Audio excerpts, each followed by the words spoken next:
Helen ang ina sa kanyang panganay. A Song of a Mother to Her Firstborn. Salin sa Ingles ni Jack H. Freeburg. Isinalin sa Filipino ni Mary Grace A. Tabora. Binigyang boses ni Ginoong Reduksyon.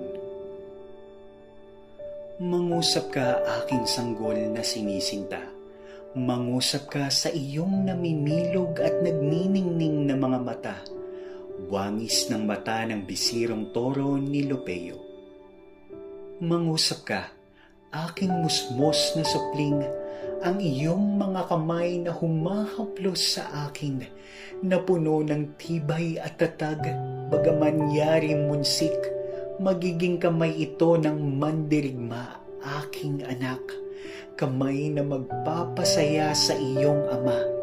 Tigna't mo't nananabik na ako'y sapulin, nagbabalak na humawak ng panulag na matalim. Aking giliw ngalan ng mandirigmay sa'yo'y ilalaan at mamumuno sa kalalakihan, at ika'y hahalikan sa yakap ng mga kaapu-apuhan, kahit pa malaon ng naparam sa sanlibutan.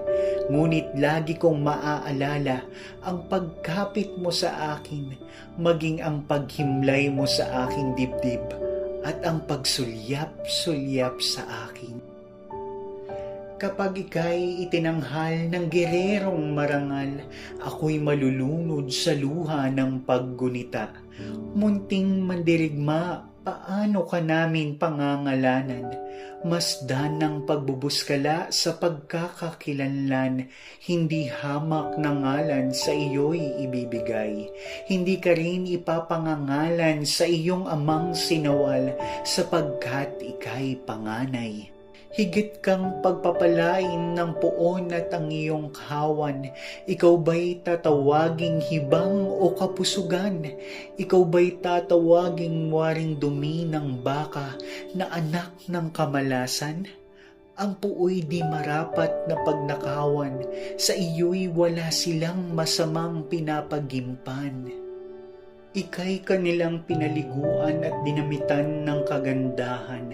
Ika'y biniyayaan ng mga matang naglalagablab, at ang pambihirang pangungunot ng iyong kilay ay hindi ba palatandaan na ika'y maingat nilang pinanday?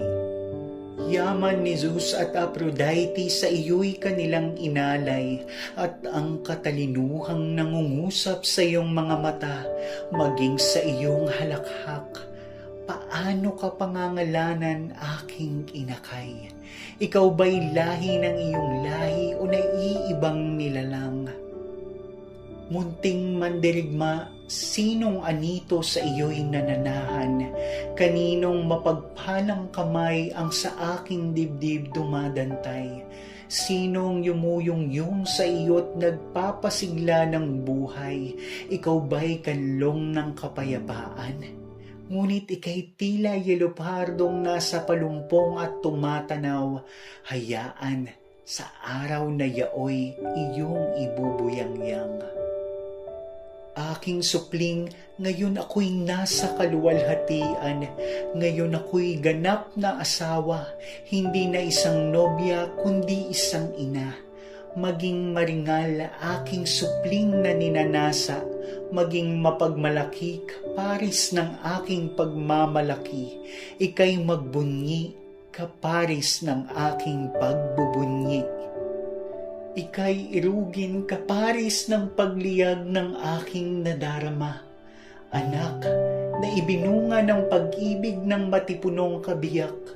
Sa wakas, ako'y kahati ng kanyang puso, ina ng kanyang unang anak. Ang kanyang kaluluwa'y ligtas sa iyong pag-iingat. Aking supling, ako na sadyang sa iyo'y humulma. Sa makatuwid, ako'y minahal. Sa makatuwid, ako'y lumigaya. Sa makatuwid, ako'y kapilas ng buhay. Sa makatuwid, ako'y nagtamasa ng dangal.